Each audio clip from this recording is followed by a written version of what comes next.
Hey everyone! Tonight we're diving headfirst into the gritty, muddy, and hilariously disgusting truth of a medieval battlefield. You might picture trumpets blaring, swords flashing, and brave warriors shouting heroic speeches across misty fields. But the reality? Your first true enemy isn't a knight charging at you. It's the smell. And believe me, that smell doesn't lose. Imagine thousands of men who think bathing is optional, maybe once a year if the river isn't frozen solid. Their tunics are caked with sweat, old ale, and mysterious stains no one dares to identify. Then mix in horses, because nothing completes the medieval glory quite like wading through half a ton of steaming, hay-fed digestive aftermath. But oh, it gets better. Soldiers have been sleeping in wet camps for days, tossing leftovers wherever they land and answering nature's call wherever they stand. It's not the field of honor you imagined. It's more like a massive, open-air dumpster fire. You're not breathing fresh air. You're drinking it. One deep, nauseating gulp of medieval smoothie made from everything your stomach despises. The veterans? They don't even flinch. This is normal to them. The guy beside you calmly sharpens his spear while you're dry heaving like you've swallowed a candle. He glances over, smirks, and you can read it in his eyes. First battle, huh? And just like that, you've already embarrassed yourself before a single blade has been drawn. You try to brace for glory, to look noble and unshaken, but your body betrays you. Your nose declares mutiny. You imagine standing tall like a hero, but now you're gagging like you've just opened the door to the worst tavern latrine in human history. We underestimate this because we live in a world of body wash, deodorant, and garbage collection. You think you can handle a packed subway in July or a 3-day music festival without a shower. Multiply that by 10,000. Add livestock. Then crank the humidity to unholy. That's your battlefield. Forget about a glorious opening charge. Your grand debut is just you, dizzy, watery-eyed, praying for a gust of wind that will never come. Because there is no wind. Only a suffocating wall of odor so thick it could be bottled and sold as ode to desperation. And that's the real ambush. Not steel, not arrows, but the air itself. Before a single sword is swung, you've already lost your first fight to medieval hygiene. You thought your armor would make you look like a hero. Shining steel, sunlight reflecting off your chest, peasants awestruck by your presence. Reality check. Armor isn't a fashion statement. It's a portable furnace that you can't take off. First problem, the weight. A full suit of armor can run anywhere between 50 and 70 pounds, unevenly distributed across your body. You're not marching, you're waddling like a metallic turtle trying to climb a hill. Try swinging your sword once, maybe twice. By the third swing, your arms feel like they've been replaced with noodles. Second problem, the heat. Inside that helmet, you're not a knight. You're a baked human casserole. Your breath fogs up the visor until you can't see anything, and the only air you get is a faint whisper of your own stale breath. When you finally peek through those narrow slits, your reward is realizing you're still too slow to dodge anything. Third problem, falling. In movies, knights charge like unstoppable tanks. In real life, one slip in the mud and you're done. You don't pop up gracefully. You flail around, clanking like a dropped toolbox while your comrades stomp past. If you're lucky, someone hauls you up with an annoyed grunt. If not, you stay there until someone decides your armor looks better without the person inside. And remember that smell from before? Yeah, now it's trapped inside your steel can. Every drop of sweat soaks into your padding until you're basically marinating in despair. Knights trained for years to handle this misery. You can barely carry groceries up a flight of stairs. 10 minutes in armor, and you're dreaming of a cool breeze, a chair, maybe an electrolyte drink. But there are none. Only warm ale that tastes like regret. From a distance, you look majestic. But close, you're staggering, wheezing, and praying for mercy. You're not invincible. You're a medieval baked potato waiting to be peeled. And then there's the fighting itself. You imagine epic sword duels, heroic last stands, and passionate battle cries. Reality, you're more likely to be introduced to an arrow long before you see the enemy's face. Archers were the medieval version of long-distance customer service. Cold, efficient, and guaranteed to ruin your day. They didn't need to know who you were. They just aimed at the crowd and let gravity do the rest. And here's the worst part. You never hear the arrow that's meant for you. There's no dramatic whistling, no slow-motion shot of fate incoming. 1 second you're gripping your spear, the next someone next to you collapses, and you're wondering, am I next? And it wasn't just a few archers. Medieval armies deployed thousands. At Agincourt, English longbowmen loosed so many arrows that they literally blotted out the sun. So before you dream of charging into medieval glory, remember this: your first battle wouldn't have been about courage or strength. It would have been about enduring the smell, surviving the heat, and praying you weren't the next name on an archer's list. Imagine this. You're shoulder to shoulder with your jittery friends, staring up at the sky, and realizing today's forecast isn't just cloudy. It's overcast with a high chance of sharp, flying death. Sure, you've got armor. Maybe it helps, but not nearly as much as you'd hope. Medieval arrowheads weren't designed to be merciful. They were built to slip right through chainmail, splinter wooden shields, and turn padded jackets into fashionable pincushions. If you were unlucky enough to be lightly equipped, congratulations, you were now the target practice. And even if you weren't hit yet, your mind wasn't spared. Imagine watching dozens of your friends collapse within the first few minutes, long before you've even taken a single step forward. Courage evaporates fast when the sky itself seems to hate you. Your only defense? Lift your shield and pray. Sounds simple until your arm starts trembling like jelly after 5 minutes. That shield suddenly feels like it's made of solid lead. Sooner or later, your grip slips, your muscles burn, and you're forced to peek upward, whispering a quiet prayer that the next volley doesn't arrive when you take a breath. So before any swords clash or cavalry thunders in, there's already a decent chance you're lying face down in the mud, muttering, "Really? That's how it ends." Because arrows don't care about your battle plan, your dreams of glory, or the hours you spent polishing that armor. They show up uninvited, the worst kind of medieval party guest. You think your biggest threat is the knight himself. Not even close. It's the half-ton monster he's riding. That horse isn't some gentle, sugar cube nibbling stable pony. It's a biological battering ram with muscles, metal plating, and a temper. The moment you see one charging, reality sets in. You're not part of the fight. You're part of the road. These weren't ordinary horses. They were destriers. Massive, battle-trained beasts built to trample, crush, and plow through whatever stood in their way. Picture one of them, 1,200 pounds of fury, sprinting at full speed. You don't fight that. You become scenery. The sound alone is enough to make your bones rattle. Dozens, sometimes hundreds, of hooves pounding across the field, shaking the ground beneath you.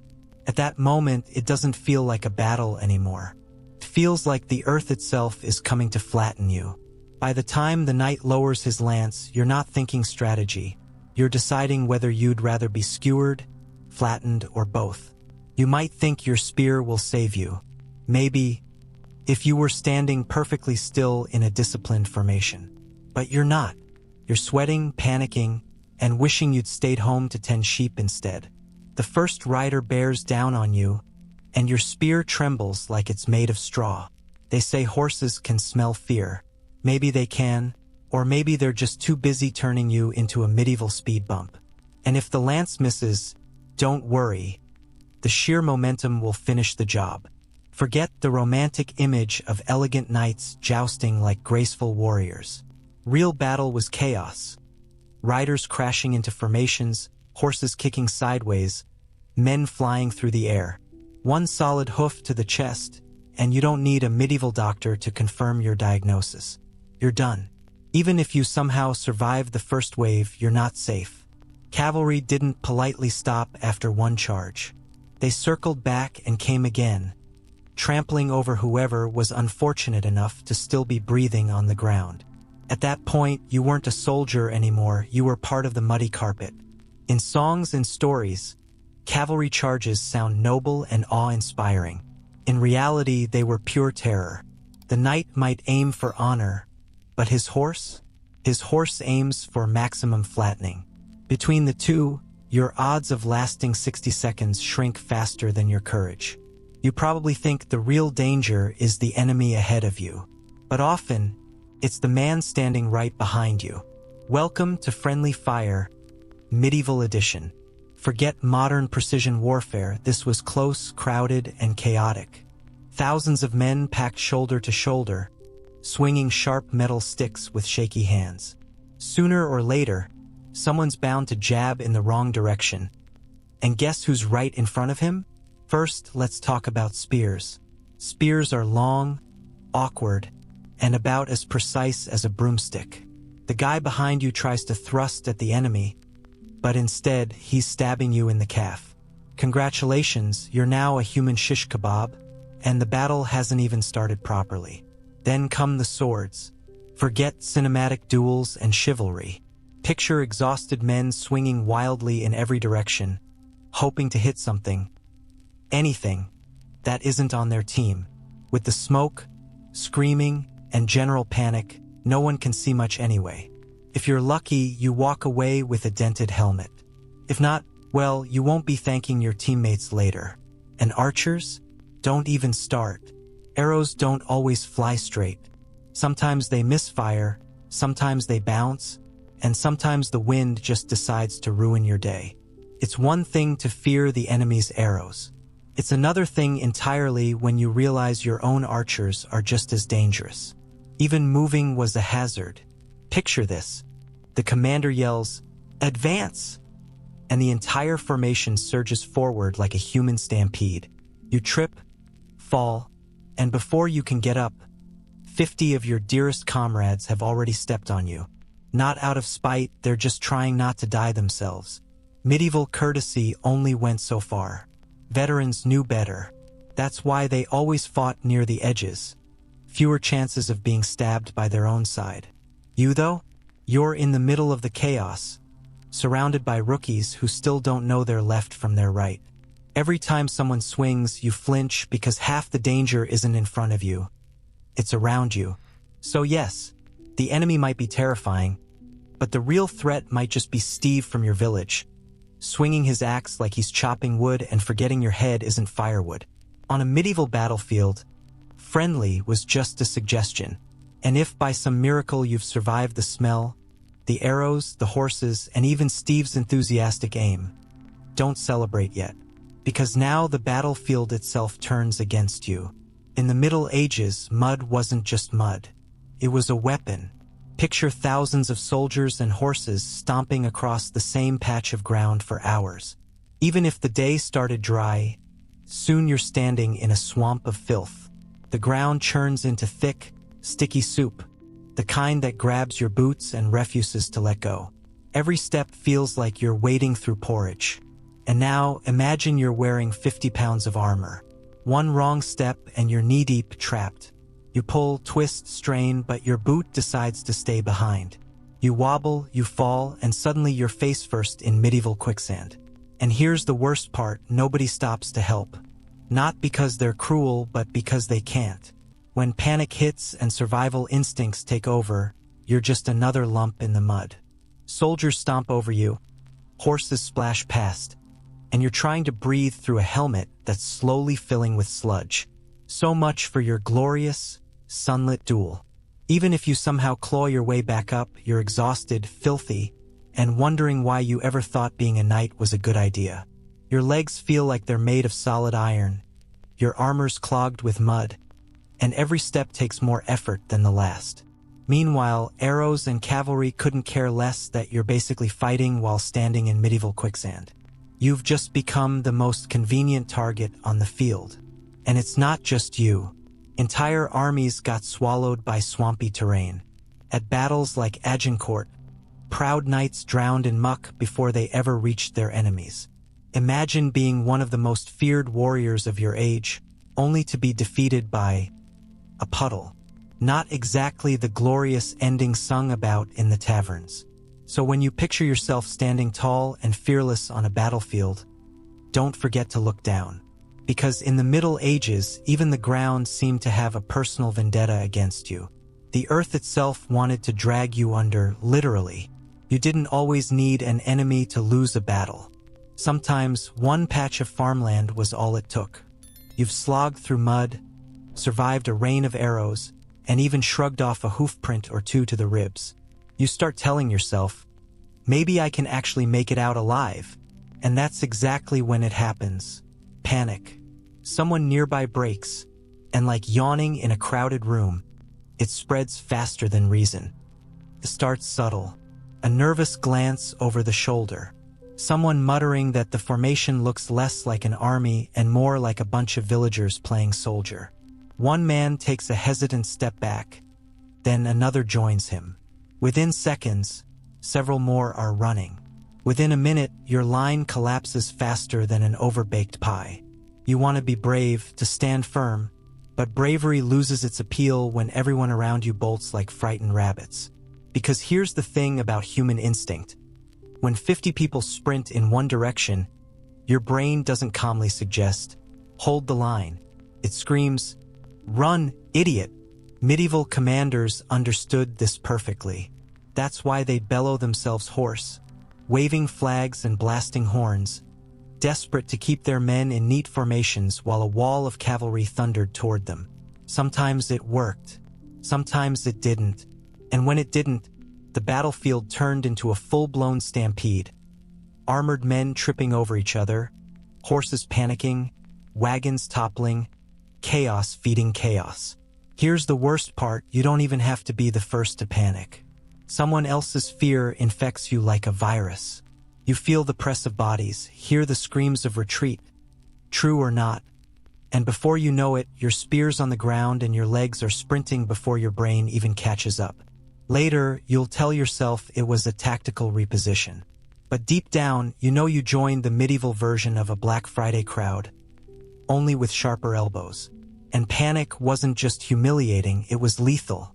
Soldiers crushed one another in the rush, carts overturned, men were trampled underfoot by their own comrades. You could survive arrows, lances, and sword swings, only to get flattened by your best friend, who simply couldn't handle the pressure. Panic on the battlefield spread faster than the plague, and ended just as badly. You always imagined the sounds of battle would be cinematic, triumphant trumpets, the clash of steel, and maybe a few dramatic grunts. But in truth, what destroys you isn't the combat. It's the noise. The first thing that hits you is the shouting. Thousands of men screaming. War cries, orders, curses, and the occasional desperate, "Where's my shoe?" It's not a symphony of valor. It's pure, throat-shredding chaos. You can't tell if your commander is yelling, "Advance," "Hold," or "Please, someone tell my wife I love her." Then the drums and horns join in, supposedly to bring order, but in practice, they just add to the confusion. You hear a horn blast, but so does the enemy, and suddenly you're charging when you were supposed to stand still. Now layer that with the sound of metal. Steel on steel doesn't make the noble clang from the movies. It screeches, grinds, and vibrates through your skull.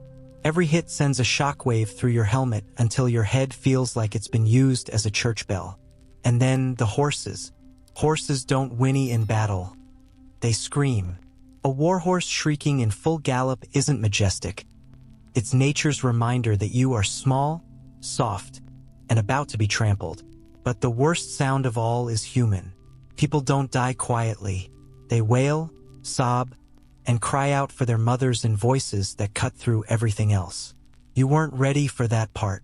Suddenly, your fantasy of heroism feels like being trapped in a nightmare orchestra that won't stop playing. The result? You can't think, can't focus, can't even hear yourself breathe. Your brain shuts down under the overload. That brilliant plan you had about staying calm? Gone. Your body's just swinging wildly, hoping to hit something that's not on your team. So no, it's not a sword through the chest that breaks you. It's the sheer, mind-shattering noise of thousands of terrified, furious, desperate men packed together. It's not glorious, it's deafening. And if you're lucky enough to crawl out of it alive, your ears will still be ringing. A souvenir from hell you never asked for. You probably pictured yourself charging into battle, gleaming sword in hand, striking down foes left and right like a movie hero. Hate to say it, but swords are the most overrated weapons on the field. If you showed up with one, you'd already made your first mistake. First off, swords were luxury items. Unless you were a noble or had a very generous lord, you probably didn't own one. You'd be handed a spear, an axe, or if your commander was feeling especially thrifty, a sharpened stick, which really ruins that epic knight fantasy you had going. Second, swords weren't even that practical. Spears ruled the battlefield for a reason. They kept danger far away. You, on the other hand, with your shiny sword, have to walk right up into stabbing range just to look cool. Third, you're not trained. Knights practiced for years to master the weight and balance of a heavy blade. You, meanwhile, spend most of your time scrolling through your phone or hitting the gym twice a week. The moment you swing, it's less valiant strike and more, why does my shoulder hurt already? And remember, battles weren't tidy duels. They were suffocating crowds of men packed so tight that swinging a long sword was more likely to take out your own buddy than your enemy. Many soldiers dulled their swords on purpose, using them more like blunt clubs than elegant blades. Even if you did land a hit, don't expect a movie-style slice through armor. Chainmail, padded jackets, and helmets were built to shrug off slashes. You'd swing with all your might, and your opponent would just grunt and stab you back with something actually effective. So yes, swords look beautiful in paintings and museum cases, but on a battlefield, they're heavy, clunky, and mostly symbolic. If you pictured yourself as King Arthur, sorry to disappoint. You're more like a tired guy clutching an expensive mistake. And even if you've somehow made it this far, dodging arrows, avoiding hooves, surviving Steve's accidental axe swing, there's still one unbeatable opponent waiting for you: disease. Because in the medieval world, there was one warrior that never lost germs. Camps were breeding grounds for sickness. You're living in a filthy, temporary city crammed with thousands of sweaty, anxious men. Everyone's eating from the same unwashed pot, drinking lukewarm ale that's been sitting in a barrel since last week. Clean water? Don't even joke. If you drink from a nearby stream, congratulations. You're also sampling whatever the soldiers and horses upstream contributed. The food's barely edible, half-spoiled, and crawling with flies. And if the enemy doesn't get you first, the stomach flu will. You think you're some kind of modern survivalist because you once devoured a gas station hot dog? Try sinking your teeth into a slab of rock-hard bread riddled with weevils, or gnawing on meat that smells suspicious but probably won't kill you. Spoiler alert, it does. And once it hits your gut, you'll be doubled over faster than any sword strike could manage. Infections? Oh, they're everywhere. Remember that tiny scratch you got on your hand while adjusting your armor? Today, it's nothing a Band-Aid couldn't handle. Back then, it was basically an open invitation for bacteria to throw a full-blown celebration inside your body. Within a few days, your hand balloons, your temperature spikes, and the camp's so-called doctor recommends one of two treatments: prayer or amputation. Sometimes both. And that's before we even get to the big killers: dysentery, typhus, and of course the plague. Dysentery alone wiped out more armies than all the swords combined. It's hard to look like a fearless warrior when you're sprinting to the bushes every 10 minutes. Typhus spreads like wildfire through sweaty tents. And plague? Let's just say you don't want to be anywhere near camp when that uninvited guest arrives. The cruel truth? Disease didn't care about rank or armor. Peasant or knight, everyone was equally doomed. The finest plate in the world couldn't protect you from a contaminated stream or a flea bite. You could survive the chaos of battle, only to spend the next week curled in agony, wishing a sword had finished you quickly. Because in medieval warfare, germs were the undefeated champions, and every soldier fought on their side. You might think the biggest threat on a battlefield comes from weapons, But no, it's the weather that truly destroys you. Welcome to the medieval climate experience. Part furnace, part freezer, all misery. Let's start with the heat.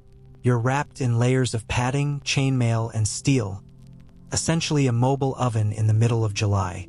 Within minutes, you're drenched, your helmet trapping every drop of warmth until your head feels like it's being slow roasted from the inside out. You can't even wipe the sweat from your face because your hands are too busy gripping your weapon, so it just pours into your eyes, blinding you. Vision gone, dignity gone. You tell yourself to push through, but the dizziness hits. Heat exhaustion doesn't look heroic. You don't collapse dramatically after a noble duel. You crumble like an overheated tourist with no shade in sight. And that warm ale you're handed instead of water? It makes things worse. Then the sun dips, and the battlefield changes its mood. The heat vanishes, and now you're freezing in damp clothes, lying on soggy ground with nothing but grass that feels like a cold sponge. The same armor that baked you by day now chills you to the bone. No tents, no fire, just a few miserable soldiers huddled together for warmth, or worse, you alone, shivering so hard your teeth could signal the enemy. Night drags on, full of regret. Mostly the regret of not faking a limp on recruitment day. And this repeats, day after day. Scorching by noon, frozen by midnight. Your body can't take the swing. You're drained, dehydrated, and one gust of wind away from crying. Medieval warfare wasn't a glorious adventure. It was an endless, punishing camping trip with no food, no rest, and no marshmallows to make it bearable. Movies show brave knights battling tirelessly under banners. In truth, half the army was fainting in the sun, the other half trembling in the dark. And you'd be doing both. You might imagine medieval soldiers marching into war, full bellies, ready for glory. Wrong. On the battlefield, food wasn't nourishment, it was punishment. Let's begin with the bread, if you can even call it that. Hard as a stone, baked weeks ago, crawling with unpaid weevil tenants. You don't eat it, you gnaw it like a desperate beaver until your jaw aches. If you're lucky, you can soften it in ale. If you're unlucky, you chip a tooth and add dental emergency to your growing list of medieval problems. Next comes the meat. You dream of roasted chicken or hearty stew. Instead, you get salted pork that smells like despair itself. Fresh meat existed, but only for the noblemen or the ones fast enough to grab it before it spoiled under the sun. For you, it's the rancid scraps your stomach will spend all night regretting. Vegetables? Don't make me laugh. The only greens you'll see are the ones under your boots. Fruit, if you're lucky enough to find any, is already fermenting. Congratulations, you've just invented medieval kombucha. Except instead of cleansing your system, it sends you sprinting for the nearest bush. And water, oh sweet illusion. Streams are shared with horses, laundry, and every soldier relieving himself upstream. So your choices are simple: drink filth and risk dysentery, or stick to ale that tastes like someone tried to brew disappointment. Either way, you lose. You're always tired, thirsty, and one bite away from disaster. The enemy doesn't have to kill you, your rations will. Meanwhile, your commander is feasting under a silk tent, sipping real wine and tearing into fresh bread. You're licking crumbs off your gauntlet and convincing yourself that hunger builds character. It doesn't. It just builds misery. Forget the romantic feasts before battle. Your meal is a cruel reminder that even if the enemy spares you, indigestion probably won't. Somehow, you've survived it all: the arrows, the mud, the weevil-infested bread. And for one brief, shining moment, you believe you'll live to tell the tale. Then the enemy surrounds you. Your weapon falls. And suddenly, you're not dying dramatically in the mud. You're about to be captured. If you're a noble, things might turn out fine. You'll be ransomed, fed decently, maybe even treated well enough to brag about it later. But you're just another soldier. No ransom, no negotiations, just bad luck. Best case, you're enslaved, traded, or worked to death in some foreign field. Worst case, they decide you're too expensive to keep alive.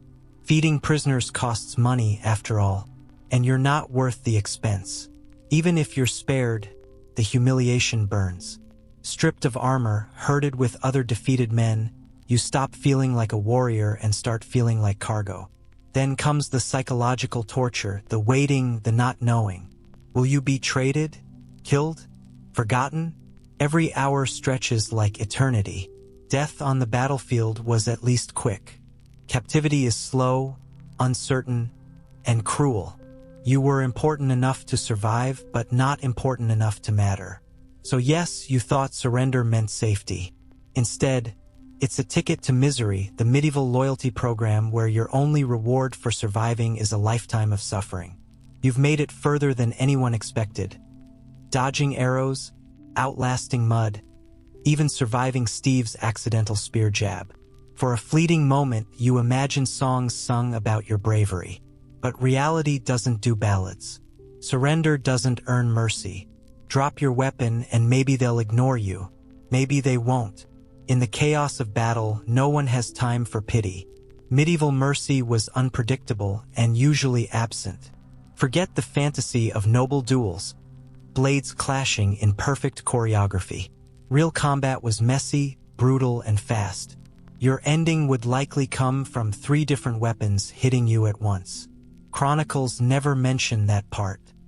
And your commander? He's already galloping away, leaving you behind as another nameless cautionary tale. The truth is, no one cares about your personal bravery. Not the enemy, not your leader, not even history itself. Armies never remember faces. They remember figures. To them, you're not a name, you're a number, just one more body in the great tally of war. If you're lucky, you're glorious. Ending might involve someone stripping the armor from your lifeless body and boasting later that they defeated a soldier of the enemy. Congratulations, you've been downgraded from a man to a story told over ale. Worst case, you're dumped into a mass grave, nameless and indistinguishable, while chroniclers wax poetic about how noble the lords were. And let's be honest, even if you fell in some impressive way, fighting bravely against impossible odds, no one back home will ever hear the real tale. Your mother will only receive the polite version. He fought with courage, which really means we have no idea what happened, probably something involving mud. So much for the glory you dreamed of. Instead of being immortalized in legend, you become that guy who never came back. The truth is, the storytellers always claim the glory. The fallen, they just fade into the dirt. So here you stand, bloodied, exhausted, caked in sweat and grime. You've dodged arrows, stumbled through mud, eaten bread harder than stone, and stared down the fury of war horses. You've survived panic, chaos, and even Steve's infamous friendly axe swing. You've made it to the bitter end. Surely all this suffering must count for something, right? Surely your name will echo through the halls of time? Not even close, because in the Middle Ages, unless you carried a title, commanded an army, or married into the right family tree, your legacy was dust. Chroniclers didn't waste precious ink on peasants. Their quills only danced for kings, dukes, and the occasional dramatic noble who managed to trip over his own lance. You, the nameless foot soldier, were merely another entry in the casualty count. At best, you became part of a sentence. The army lost 3,000 men. Congratulations, you're one of the 3,000. Even if, by some miracle, you did something heroic, held the line longer than anyone else or knocked a knight clean off his horse, it wouldn't matter. The praise would go to your lord, who was probably miles away strategizing, while you were spilling your blood in the mud. Back home, your family might remember you for a while, but not as a hero, just as someone who left and never returned. The villagers would nod solemnly for a few days, whispering about your bravery, but survival waits for no one. Eventually, the harvest comes, taxes are due, and life moves on. Songs and poems will glorify the nobility, while the peasants, the real backbone of every battle, remain invisible. No one carves your name into a monument. No one sings of your struggle. Your armor gets looted, your body thrown into a pit, and the world forgets you existed. And if you think your spirit might live on in the taverns, passed down through stories by flickering firelight, think again. The only tales that survive are about kings, saints, or outlaws who did something flashy. You were just another man swallowed by war. That's the cold, unromantic truth of the medieval battlefield. No matter how bravely you fought or how miserably you died, your legacy was silence. You dreamed of glory. History gave you anonymity. For a medieval peasant, the garden wasn't a hobby. It was survival itself. It was the fragile green line separating hunger from life. Unlike the manicured courtyards of nobles or the vast estates of monasteries, a peasant's garden was raw, practical, and stubborn. A tiny patch of earth carved from desperation and hope. Every inch mattered. Every seed had a purpose. There was no space for luxury, only life and endurance. It was often the women who guarded this living lifeline. From mother to daughter, from grandmother to granddaughter, knowledge flowed quietly, like an inheritance no parchment could capture. They knew which herbs soothed the stomach, which roots broke fevers, and which bitter leaves might save a sick animal. None of it was written in books, those belonged to the clergy. This wisdom was stored in memory, in dirt-stained fingers, and in rituals whispered beneath the moon. Their gardens were miracles of efficiency. In one cramped corner, onions stood beside carrots, early forms of companion planting that today's farmers would call genius. The onion's sharp scent scared away the pests that loved to chew through carrots. Beans climbed wooden poles, while peas enriched the soil beneath, feeding future harvests. Nothing was random. Every pairing was a strategy. What we now label organic farming was, for them, simply survival. Even waste had purpose. Animal dung, kitchen scraps, and rotting straw were gathered into steaming heaps of compost, slowly transforming decay into nourishment. It was dirty, backbreaking work, but it meant the difference between a full table and starvation. The rhythm of the garden followed the sky. Peasants had no clocks, but they had the moon. Seeds were sown during the waxing phase when light grew strong, and harvested as it waned, believed to bring better storage. These celestial rhythms bound them to forces far beyond their control, weaving their lives into the eternal turning of the heavens. For these families, the garden wasn't just food. It was medicine, security, and tradition all rooted in one patch of earth. It fed the body and sustained the soul. If the garden was the family's lifeline, then the women were its guardians. While men toiled in the fields or worked the Lord's plow, women tended the small family plots. Sleeves rolled, hands buried deep in the soil. They knew exactly when to plant, when to harvest, and when to cut herbs at dawn while dew still clung to their leaves. Much of their knowledge was practical. How to heal wounds, ease coughs, or protect a child's cradle from fleas. But some of it danced between ritual and belief. Some whispered charms as they sowed seeds, not out of superstition, but to feel in harmony with the earth. Others swore that basil grew best when planted with a smile, or that rue, cut on a Friday, could ward off evil spirits. To outsiders, it looked like folklore. To peasants, it was ancestral science. Centuries of trial, error, and devotion layered into daily life. These women were experimenters long before the word existed. They tested, observed, adapted, moving crops, noting which soil favored which plant, and what combinations kept pests at bay. They discovered that leeks thrived where beans once grew, and that cabbage attracted fewer worms when circled by sage. Children learned by doing, fetching water, chasing chickens, plucking weeds, and in the process memorized a library of survival. By adulthood, a young woman carried in her memory enough herbal wisdom to heal, nourish, and sustain a household. In a world where peasants controlled almost nothing, neither taxes nor fate, the garden was one realm ruled by women. Their choices could mean the difference between survival and despair. They were the quiet pharmacists, healers, and scientists of medieval life, guardians of knowledge the world never thought to record. One of their most brilliant tricks, though they never called it science, was companion planting. To a peasant, this wasn't theory. It was instinct, carved from observation. If two plants grew better side by side, that's how they stayed. Carrots thrived next to onions because the onion's pungent scent confused the carrot fly. Beans enriched the soil for crops that followed.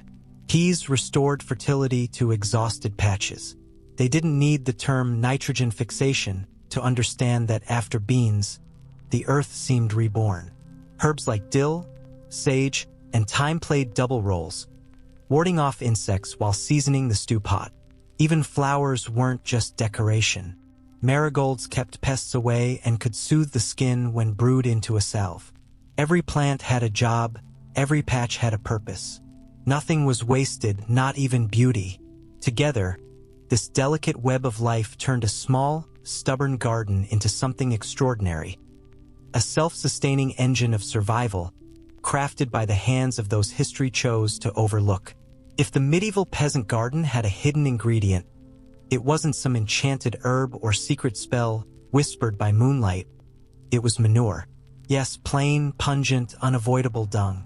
Cows, pigs, chickens, sheep, whatever animals a household owned. Their waste was as precious as their milk, wool, or eggs. To us, it may sound filthy or unglamorous, but to a peasant in a world without chemical fertilizers, animal waste was liquid gold, or rather, steaming brown treasure. The process behind it was simple, though far from pleasant. Manure was collected in piles, mixed with kitchen scraps, old straw, and whatever organic odds and ends could be spared. Over time, that disgusting heap transformed into something miraculous. Heat began to rise from within. Worms slithered through the layers, and the slow work of decay turned waste into wealth. Weeks, sometimes months later, what had once been a reeking mountain became rich, dark compost, crumbly earth that smelled not of filth, but of new life. Peasants saw the difference immediately. Where compost touched the ground, crops grew taller, the soil stayed soft, and harvests became far more generous. Without it, the earth hardened with every passing year, growing stingy and stubborn. Though peasants never gave it a grand name, composting was one of their greatest survival arts. Each type of manure had its own reputation. Cow dung was steady and reliable, perfect for most crops. Pig manure was strong, too strong if used fresh. And chicken droppings? They were the fiery kind, almost dangerous if spread too soon, for they could scorch tender plants. These lessons weren't learned from books, but from hard experience, and a few unfortunate carrot patches sacrificed in the process. Nothing organic ever went to waste. Potato skins, cabbage stalks, and even old bones from a stew could be tossed into the compost heap, slowly breaking down into nourishment. It was a perfect cycle of life. Animals fed the family, their waste fed the soil fed the plants, and the plants, in turn, fed both people and animals once again. In its own humble way, the compost heap was the medieval version of recycling, a stinking miracle that turned filth into food and garbage into hope. No one sang songs about it, but every family that survived the winter owed a quiet debt to the power of manure. For medieval peasants, the sky was more than decoration.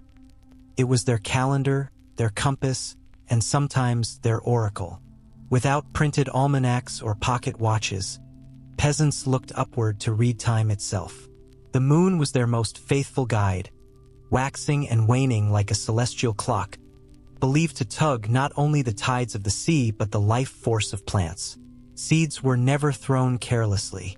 When the moon was waxing, growing brighter and rounder, its pull was thought to draw sap upward, strengthening stems and leaves.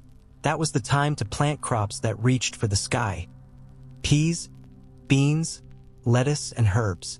Women saved their finest seeds for these silver-lit nights, kneeling in the soil as moonlight spilled softly across their fields. But when the moon began to shrink and fade, its energy was said to sink deep into the earth. That was when root crops were planted: onions, carrots, turnips, those that thrived by digging downward rather than rising up. To plant them under a waxing moon was to tempt failure. Under a waning one, it meant harmony with nature's hidden rhythm. Even harvesting followed the moon's phases. Herbs meant for healing were best gathered at dawn, while dew still kissed their leaves, ideally beneath a waxing moon, when their strength was believed to be fullest. Grain harvested under a waning moon was thought to resist rot and pests better during storage. To outsiders, these rituals might seem like superstition, but for a family living on the edge of famine, even a small advantage could mean survival. Not every farmer looked up at the sky with reverence. Some cursed the weather, others the Lord's tax collector, but enough seasons proved the pattern true that ignoring it felt almost dangerous. And so, every garden was not only grounded in soil, but also anchored to the heavens. Medieval peasants may have been bound to the land, yet their eyes always found the moon, measuring their fortune in its silent glow. For the peasant family, the garden was more than a pantry. It was their pharmacy, their healer, and their last defense against sickness. When illness struck, there were no doctors to call, no apothecaries nearby. Physicians were for the lords, the monks, and the rich. Everyone else placed their faith in the green world just outside their door. Every woman carried a living library of cures in her mind. Chamomile soothed the stomach and quieted restless sleep. Yarrow, its soft, feathery leaves, stopped bleeding and broke fevers. Garlic wasn't just for cooking. It was medicine, crushed and eaten to ward off infection. Wormwood earned its name for driving out parasites, while comfrey, mashed into a thick paste, helped ease aching joints after long days in the field. The line between food and medicine barely existed. Parsley added flavor but also aided digestion. Cabbage could fill a stew or be pressed onto swollen flesh to draw out pain. Even onions were legendary, eaten raw for colds, boiled for coughs, or applied to wounds as a crude antiseptic. To medieval minds, God or nature had stocked the earth with every cure they needed, if only they knew where to look. Yet healing wasn't just science. It was ritual. Herbs were often gathered at dawn with whispered prayers.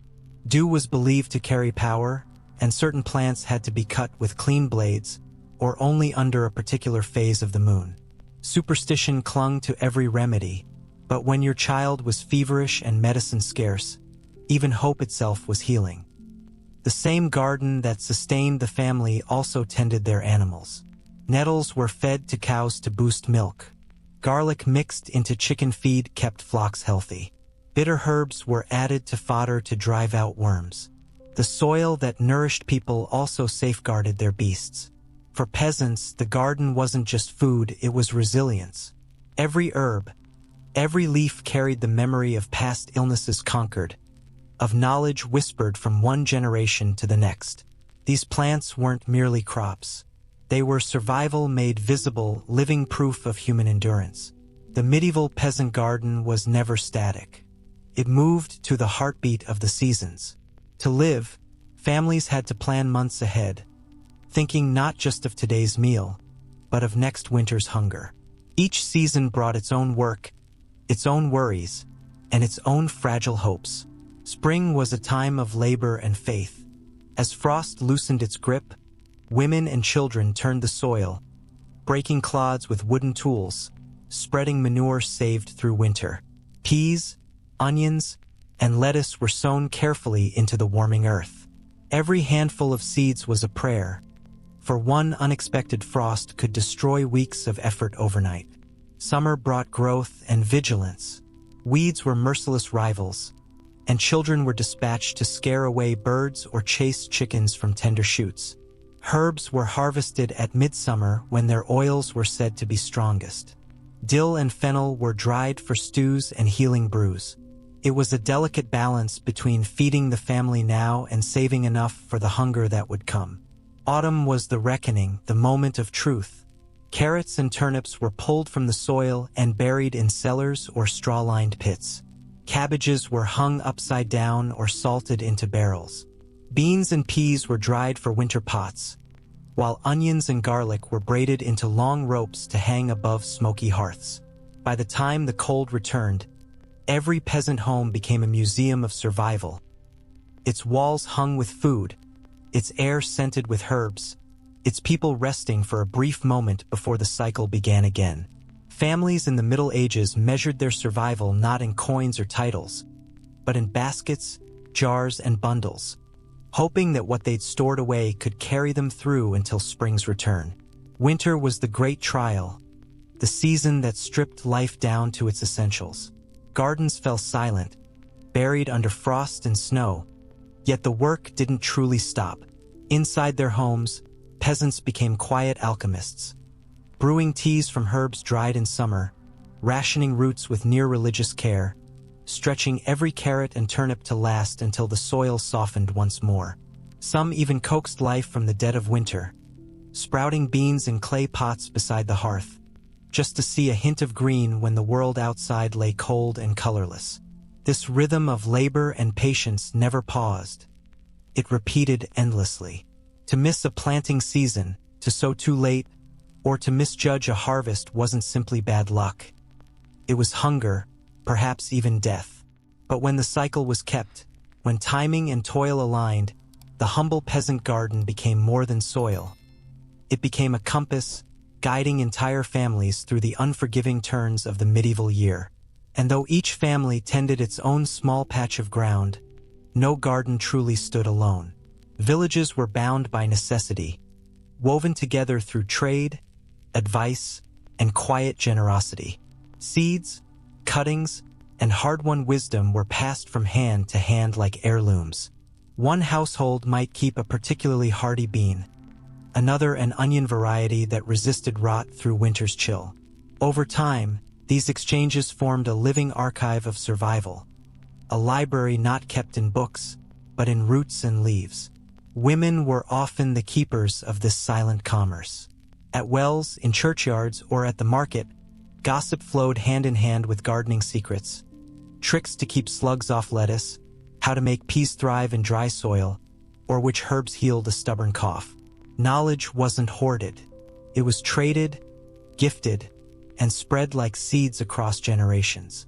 When one family's crop failed, others stepped in to share what they could, because every peasant knew, next year, misfortune might choose a different door.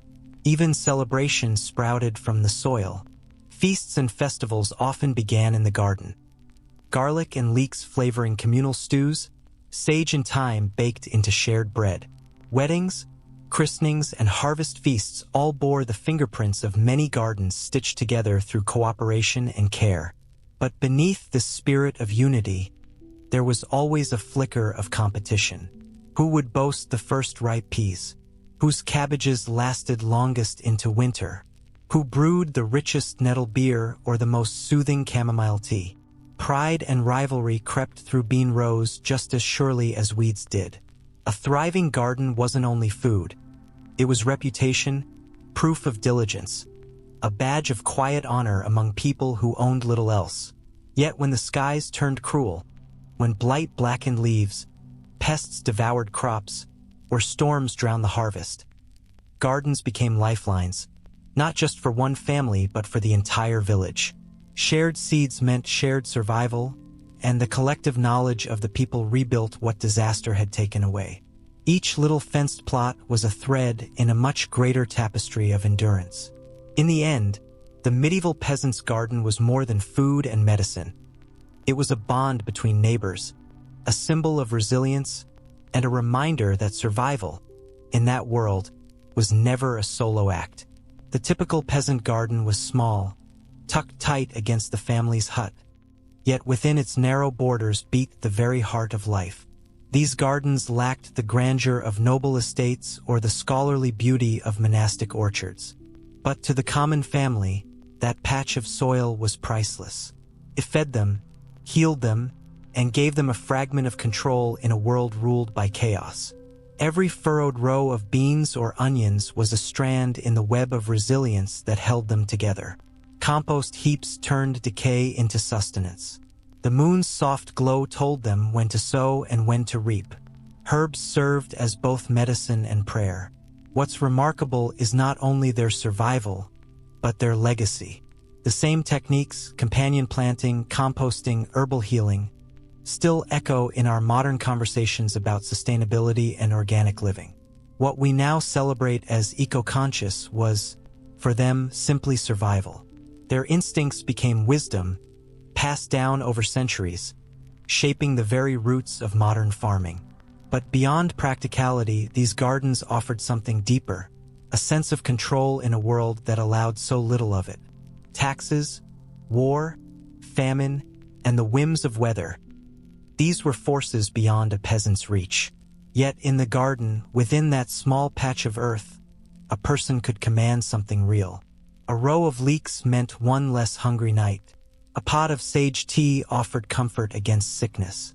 Even a sprig of thyme drying above the fire was an act of quiet defiance against despair. When one of his legions broke under pressure, he ordered every 10th man executed by his comrades, a punishment so horrifying it burned fear back into the hearts of his soldiers. The terror of Spartacus was replaced by a greater terror, their own commander. Under Crassus, the Roman legions became a machine of discipline and obedience, ready to grind the rebellion to dust. Meanwhile, Spartacus' army pressed south, still winning skirmishes but growing weary and divided. Supplies ran low, trust fractured. The unity that had once bound them began to fray. Some ancient accounts claim Spartacus even sought ships to cross into Sicily, hoping to ignite another uprising there. But the plan collapsed, perhaps through betrayal, perhaps through false promises from pirates. Trapped in Italy, surrounded by Roman forces closing in, the rebellion stood on the edge of annihilation. Crassus moved carefully but relentlessly, fortifying his positions and cutting off Spartacus' escape routes. The noose was tightening, and the greatest slave revolt in history was approaching its fateful end. Crassus built colossal defensive fortifications across the southern tip of Italy, lines of trenches, walls, and ditches stretching for miles like scars upon the earth. His aim was simple but ruthless: trap the rebels where they stood and starve them into submission. What began as a rebellion of fire and fury had become a grinding war of attrition, and Rome had both the patience and the power to play the long game. For Spartacus, the tide was turning. He was still the same brilliant tactician, still capable of outsmarting Roman commanders, but now, for the first time, he faced an enemy every bit as relentless as himself. The final chapter of his uprising was beginning to unfold. Crassus was no fool. Unlike the praetors and consuls who had treated Spartacus like an inconvenience, he understood that brute force alone would never crush a man who thrived on unpredictability. His vast network of fortifications in southern Italy was meant to strangle the rebellion, to choke it into quiet death. Miles of trenches and earthen walls boxed the rebels in, confining them to the tip of the peninsula like caged beasts. It was a cruel strategy, to starve Spartacus' army until desperation shattered their will. But Spartacus was not a man who bent easily to cages or despair. Faced with hunger, exhaustion, and growing unease among his tens of thousands of followers, he conceived a plan so audacious that even Rome would not believe it possible. Ancient chroniclers tell us that the rebels began filling Crassus' trenches with dirt, brush, and even the bodies of dead animals, forming crude bridges across the barriers. Then, under the cloak of night, they moved. The rebels stormed across the fortifications, clashing head-on with Roman sentries, cutting their way through chaos and blood. It was a desperate gamble, but it succeeded. Spartacus and his army broke free, bruised, battered, but unbroken. The rebellion slipped from Crassus' trap like smoke through iron bars. Once free, Spartacus sought to regain momentum. He struck at Roman detachments, seized supplies, and rallied his army with talk of escape, glory, or revenge. Yet cracks were forming. The long years of war had taken their toll.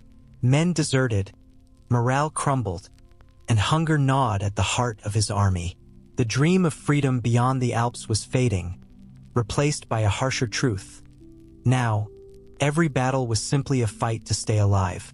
Crassus pursued without mercy, determined to restore Rome's wounded pride. He offered no quarter and took no reckless chances. Slowly, methodically, he drove Spartacus into smaller and smaller corners of Italy. Yet even cornered, Spartacus' mind remained sharp.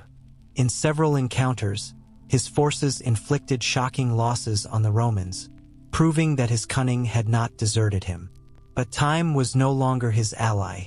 The Senate, fearful that Crassus might claim all the glory, summoned Pompey the Great from Spain to finish what others had failed to do. Pompey's legions began marching south, and together, the two Roman armies were poised to close their jaws around the rebellion. Spartacus knew the noose was tightening. Freedom or even survival was slipping away. If he was to find dignity or vengeance, it would have to come in one final stand. In 71 BCE, Spartacus prepared for the last battle. Trapped between Crassus' hardened legions in the south and Pompey's approaching army from the north, his position was hopeless. The Alps were far behind, Sicily beyond reach, and his once mighty army had withered to a shadow of its former strength. Still, he refused to fade into history quietly. If Rome demanded his death, he would make them earn it. Before the final clash, ancient writers tell us Spartacus performed an act of grim symbolism. He killed his own horse, declaring that if he triumphed, he could claim any mount he wished from the Romans, and if he fell, he would have no need for one. It was both defiance and acceptance, a man embracing his fate. When the fighting began, it was chaos unleashed. Spartacus hurled his men against Crassus' disciplined ranks with the fury of desperation. The rebels fought like men possessed, hurling themselves against Roman shields in wave after wave. Steel clashed, earth shook, and the battlefield became a storm of blood, mud, and screaming. Spartacus did not command from a distance. He fought on the front lines, carving his path through the fray with unmatched ferocity. Ancient accounts speak of him cutting down 2 centurions and forcing his way toward Crassus himself, as if determined to end the war in single combat. Though wounded, he refused to fall back. He fought until the circle closed around him. When Spartacus finally fell, he did not crawl, he did not beg. He died standing, sword still in hand. His body was never recovered, lost among the thousands who perished that day. The rebellion was finished. Tens of thousands of slaves lay dead upon the field. Those captured alive faced a fate as terrible as death itself. Crassus ordered 6,000 survivors crucified along the Appian Way, the long road from Capua to Rome, their bodies hanging as a warning to all who might dare defy the Republic. For years, travelers passed that grim procession of crosses, each one a silent echo of Spartacus' defiance. Though his dream of freedom perished with him, his legend only grew. For Rome, the revolt was a scar, a humiliation and a warning. The Republic had survived, but only after spending vast treasure and blood, and suffering defeat after defeat at the hands of men it had deemed worthless. Spartacus had shaken the illusion of Roman invincibility. He had exposed the truth the Senate feared most, that the very slaves who built their empire could also rise up and tear it down. Roman historians painted him as a criminal, a dangerous outlaw who threatened the social order. Yet even in their bitterness, they could not erase their grudging respect. Plutarch himself described Spartacus as intelligent, brave, and a man of extraordinary leadership. For a Thracian gladiator, he had achieved what even Roman generals often failed to do: defeating consuls, routing legions, and keeping a rebel army alive for nearly 2 years against the greatest military power on earth. His defeat was inevitable, his defiance unforgettable. The crucifixions along the Appian Way were meant to crush hope forever, but instead, they fed the legend. Every traveler who passed that road saw not only punishment, but a reminder of how close Rome had come to collapse. The ghost of Spartacus haunted the Republic. The Senate grew wary of unrest, fearful of the day another slave army might rise. And in that fear lay Spartacus' quiet victory. He had made Rome afraid. Centuries later, his name would be reborn, not as a rebel but as a symbol. To revolutionaries, he became a hero of liberty. To storytellers, a timeless figure of courage and sacrifice. Even now, Spartacus is remembered not as a defeated slave, but as a man who dared to challenge the impossible. He didn't end slavery. He didn't destroy Rome, but he left behind something far more enduring, the idea that even the lowest can stand against the mighty and make an empire tremble. It was a night of masks worn without disguise, a gathering where truth could slip out through laughter, and laughter, in turn, could quietly reshape truth. At the heart of every symposium lay the wine, not raw from the jar, but carefully prepared, civilized, and symbolic. To drink wine undiluted was seen as savage behavior, something only Thracians or Cypriots might stoop to. The Greeks, proud of their moderation, turned drinking into an art form, wrapped in ritual. So the evening began with the act of mixing. In the center of the room stood the crater, a magnificent bowl of polished metal or clay, large enough to hold the night's spirit within it. Into it, slaves poured wine and water together, adjusting the blend according to the host's mood or the season's temperament. Sometimes it was 3 parts water to 1 part wine, sometimes stronger, sometimes lighter, but always guided by the sacred balance between restraint and release. Civilized men, after all, did not drink to lose themselves entirely. They drank to stretch the night, to make it shimmer longer, to give pleasure and conversation room to unfold. Over this delicate equilibrium presided the symposiarch, the ruler of the evening. Elected by the guests or appointed by the host, his word carried absolute authority for as long as the wine flowed. It was he who decided how potent the mixture would be, how swiftly the cups would refill, and how far reason could dance with indulgence before one consumed the other. In principle, the symposiarch was the guardian of moderation. In practice, he could transform the night into a serene festival of philosophy or a chaotic carnival of laughter and excess.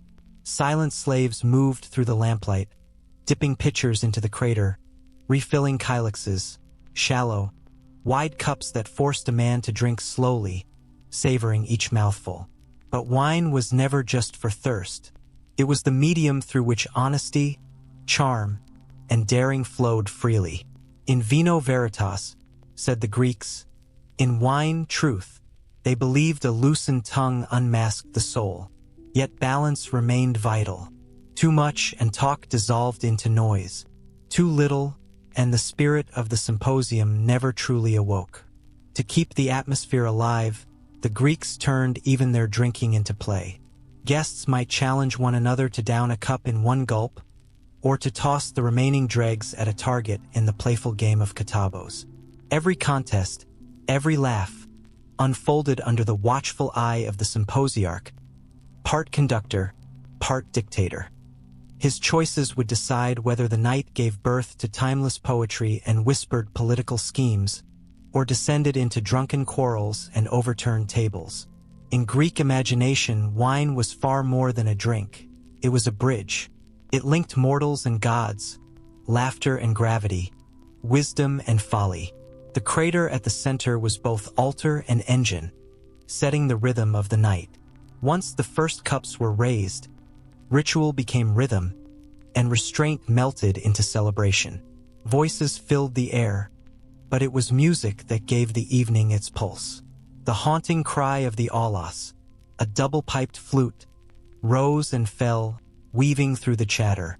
Its tune could be sharp and playful, or deep and mournful, depending on the mood.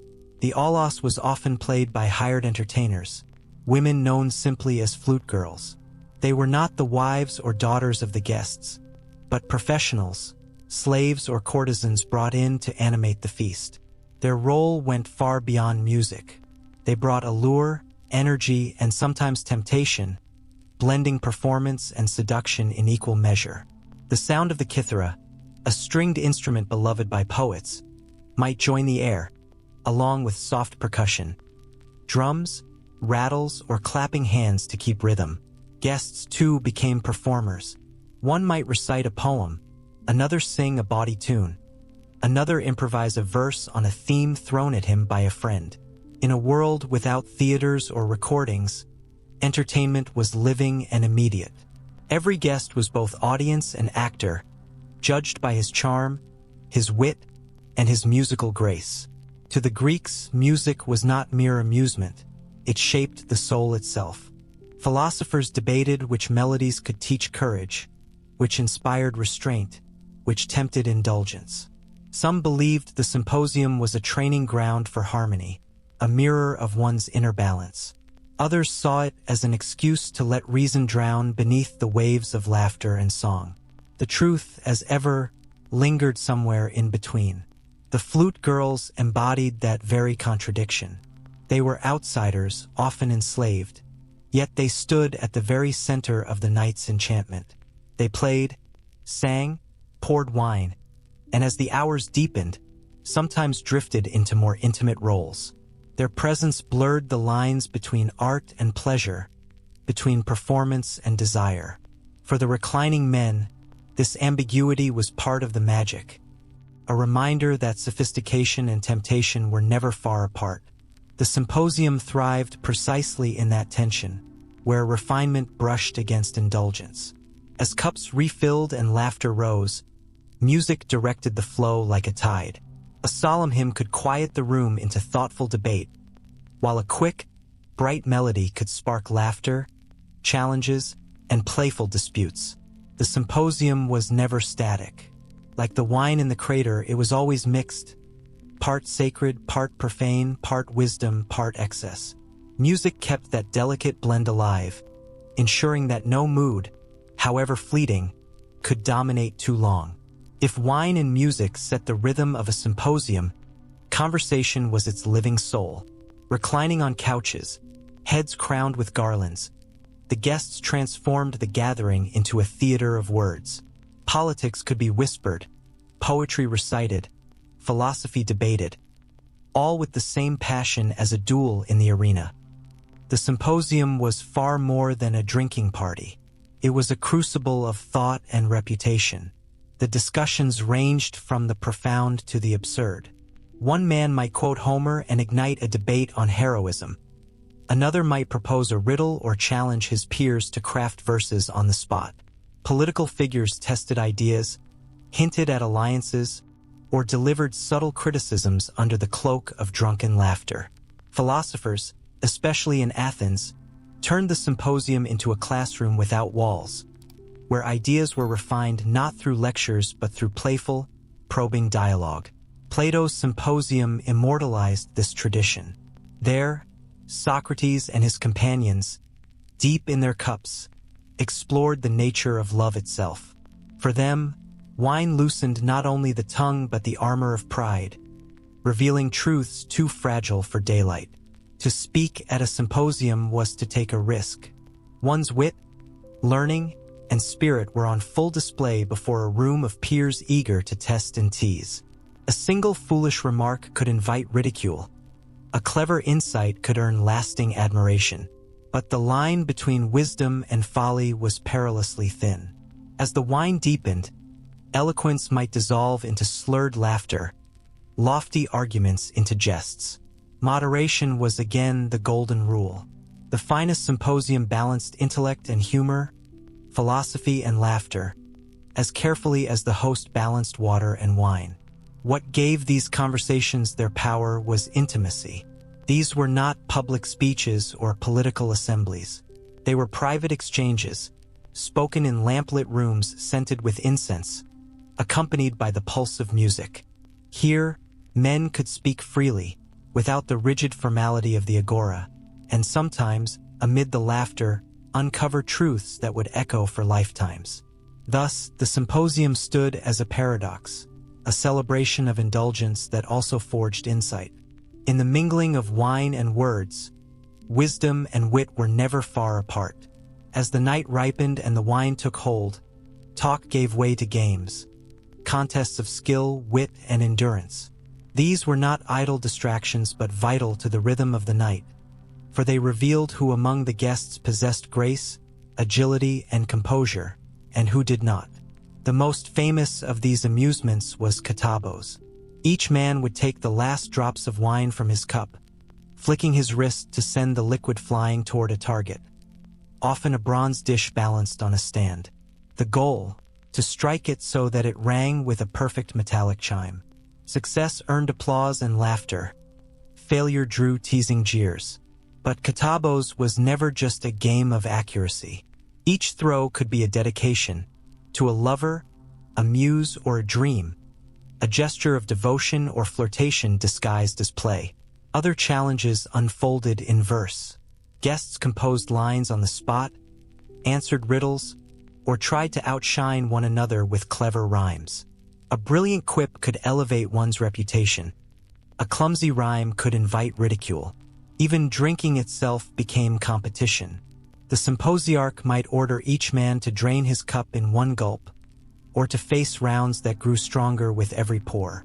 To falter was to show weakness. To endure was to display mastery over both wine and will. Some nights spiraled into chaos, songs growing wilder, laughter echoing off the walls, garlands slipping from heads as bodies slumped upon couches in surrender to Dionysus. Yet beneath the frivolity, meaning remained. These games, songs, and contests bound men together through laughter, rivalry, and the fragile unity of shared pleasure.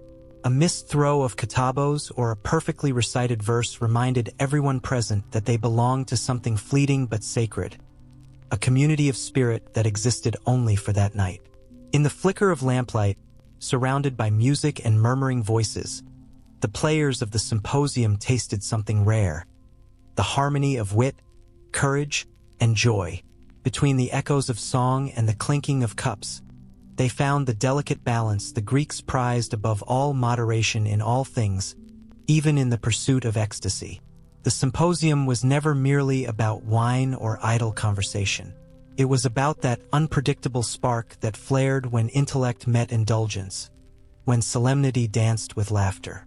In that intoxicating balance between discipline and excess, the true spirit of the symposium came alive.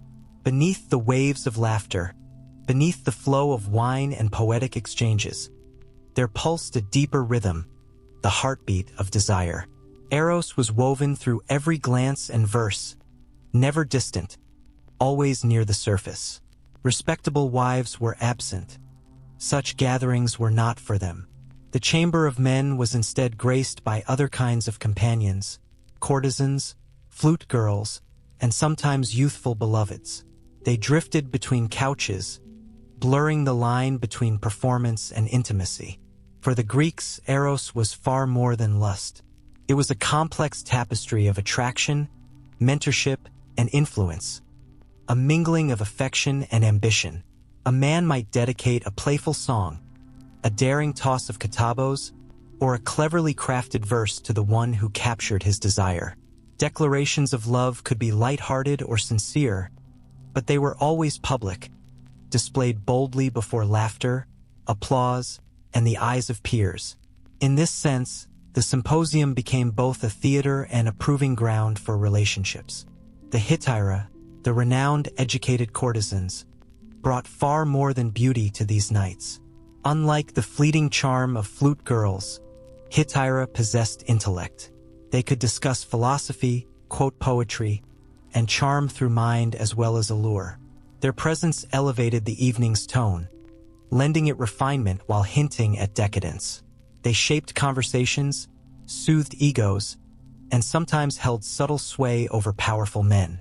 Yet Eros was not confined to them alone. The symposium also echoed the Greek custom of paiderastia, relationships between elite men and younger companions. Though controversial now, these bonds once represented mentorship, status, and political connection.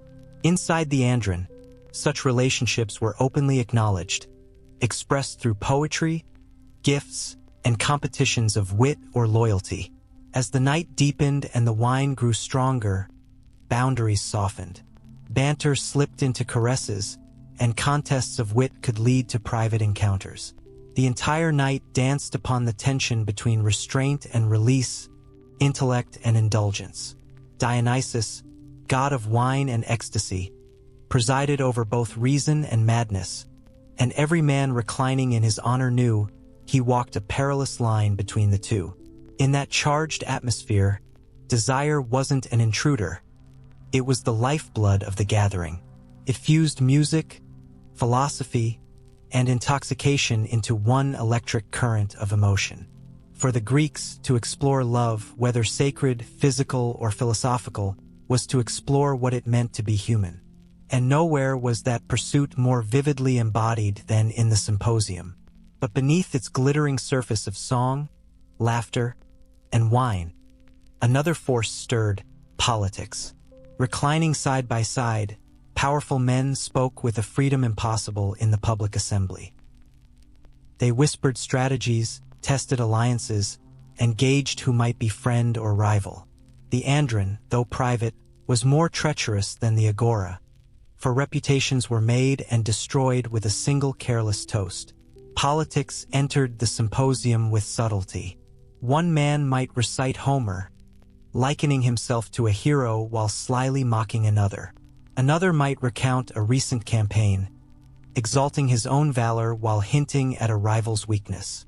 Wine loosened their tongues but also masked their intent. A dangerous opinion could be veiled as humor, a conspiracy disguised as banter. Every guest understood the stakes.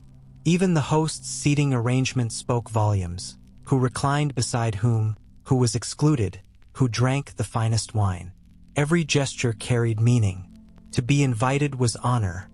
To be ignored was insult. Some nights were less about pleasure and more about power. Alliances were forged, rivals undermined, and future decisions shaped under Dionysian light. Philosophy and politics often intertwined. When Socrates and his circle debated love in a symposium, their words brushed against themes of leadership, virtue, and authority. For in Greek thought, the art of loving well mirrored the art of ruling well. Both demanded charisma, intellect, and restraint. But the political games of the symposium were never without danger. A drunken boast, a sharp insult, or an overheard whisper could ripple far beyond the room. Enemies might twist words, turn wit into weapon. The intimacy that bred alliances could just as easily sow betrayal. For the Greek elite, the symposium was not just an escape, it was a rehearsal for life itself. While wars were fought on open fields and laws debated in the assembly, true influence was born here, beneath garlands, beside flickering lamps, over diluted wine. The quiet conversations of night could echo into the decisions of day. Yet despite all their talk of moderation, Greek symposia always teetered on the edge of chaos. One too many cups could turn wit to insult, games to fights, and philosophy to farce. Dionysus, ever smiling, watched from the shadows, ready to turn brilliance into bedlam. Drunkenness was both expected and feared. One guest too deep in his cup might forget courtesy entirely, blurting insults or swelling with false bravado. Pride was fragile, tempers quick. Arguments erupted into brawls. Even furniture could become weapons. Ancient writers tell of nights ending in shattered cups, toppled couches, and noblemen staggering into the streets bloodied but laughing. Desire only fueled the chaos. Courtesans and flute girls, objects of both admiration and envy, often became the center of jealous disputes. A toast meant as flattery could provoke offense. A daring gesture could spark a fight. In a chamber steeped in wine and passion, the line between wit and violence was perilously thin. And beyond bruises, the true danger lay in words. What was said in jest or drunkenness could return with sharp consequences by daylight. A whispered insult toward a god, a careless remark about a magistrate.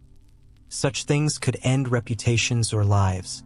The symposium promised intimacy, but never safety.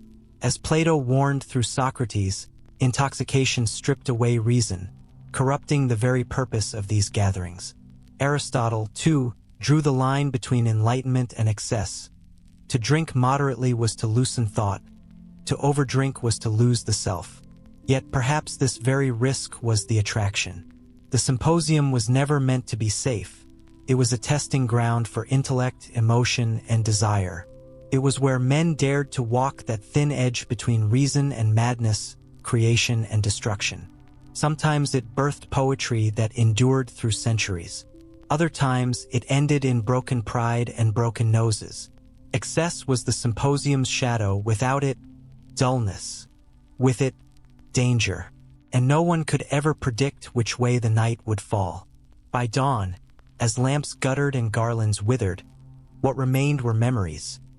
Alliances formed, egos bruised, verses born. For the Greeks, the symposium was never just a party. It was a mirror of their civilization. Equal parts intellect and indulgence, order and chaos. At its best, it was a crucible of ideas. Here, Plato imagined the dialogues that shaped philosophy for centuries.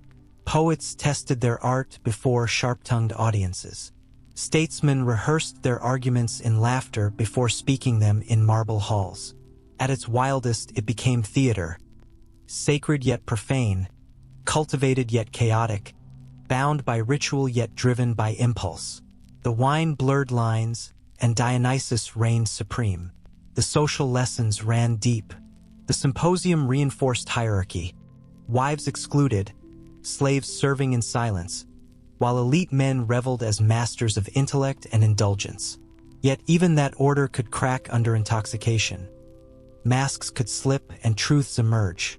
To host or attend was to gamble, with reputation, with passion, with transformation itself. And though centuries have passed, the spirit of the symposium endures. Scholars still study its influence on philosophy and politics.